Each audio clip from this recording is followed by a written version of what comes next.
Malaki ang papel ng mga magulang sa pag-monitor at pag-guide sa kanilang mga anak sa paggamit ng social media. Pabor kaya sila na tuluyan na itong ipagbawal sa kabataan? Narito ang Street Hirit Live ni Pam Alegre. Pam! Ivan, good morning. Kaugnay nga nito panukalang batas na naglalayong pagbawalan yung mga menor de edad sa social media. Pusuan naman ba kaya ng mga kapuso nating mga magulang na ating nakausap itong idea na ito? Narito ang Street Hirit.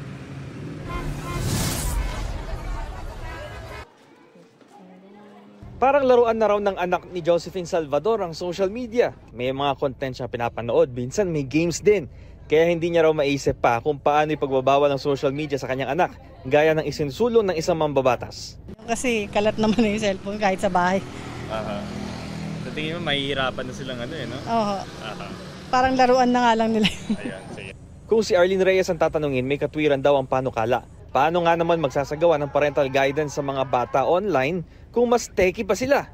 Oo, pwede. Dapat hindi talaga pwede sa minors muna.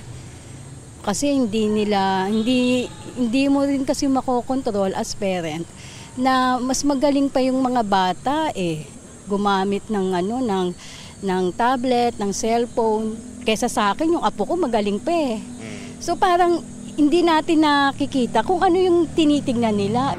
Ang problema para kay Jun Soriano, na ipakilala na sa kabataan ng social media, mahirap naman daw na bawiin ito. Mas maigi pa raw na bigyan na lang ng regulasyon. Part na ng buhay ng tao, di ho ba? So pag ang isang bagay, part na ng buhay ng tao, pag inalis mo, parang yung term na iaalisin, hindi maganda. Pero kung i-regulate lang o something na may gagawin silang bagay na pinaghandaan na nila.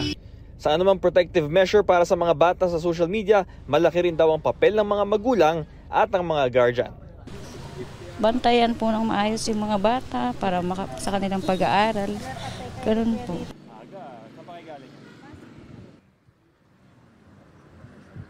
So Ivan, mahabang proseso pa bago maging batas ito at maigi marinig yung iba't ibang mga panig para sa ganitong mga mungkahi. Ito ang Street Hirit mula rito sa Maynila. Bam Alegre para sa GMA Integrated News.